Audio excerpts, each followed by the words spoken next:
Good evening guys, may share lang akong knowledge. Natutunan ko ngayon lang, no? So kasi itong aftermarket levers ko, kahit ayoko siyang ipreno or ayoko siyang pailawin, umiilaw siya dahil dito sa play. So may play siya. So ngayon, may natutunan ako. Teka, tanggalin natin itong lever. So ito. So meron, itong parang nipples na to. Itong nipple na to. Hindi ito yung clicker, yung naririnig yung tak tak tak mga ganun. Kundi ito yun.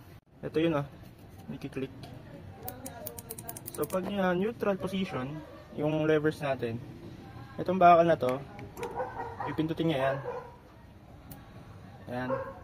So ngayon, once you press the brake, nare-release yung button. Ano yung button? Nare-release yung button. Pag na-release, dun iilaw yung brake light natin. So hindi ito yung yung kumiklik na yun. Tapos itong nipples na to, pag natanggal siya, may spring. So ginawa ko, binata ko lang babatakin ko tong spring na to para bumalik yung lever sa kanyang neutral position. Para hindi na ilaw ng ilaw yung brake light natin. Hahabaan ko lang to. Ayun, nabalik na natin. Ito siya.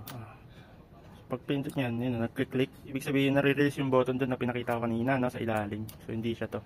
Ito yung purpose niya is ibalik yung brake lever sa kanyang neutral position. Ayan. So pag binuksan natin yan, hindi na ilaw yan. Ano, dati kahit ganyan lang, kahit madikit lang actually yung daliri mo, iilaw na yung brake light mo. Which is delikado yun para sa mga riders or sasakyan sa likod mo. Kasi isipin nila nabibrake ka pero hindi naman pala. So nakakalito yun. So ngayon na-fix ko na siya. Pag gusto ko na siyang pailawin, up. Ayan. Ayos na. Yun, sinare ko lang yung natutunan ko. Maglilinis kasi sana ako kaso umulan. Buti di pa ako nag-i-start. So yun lang. Ride safe, stay safe. Goodbye.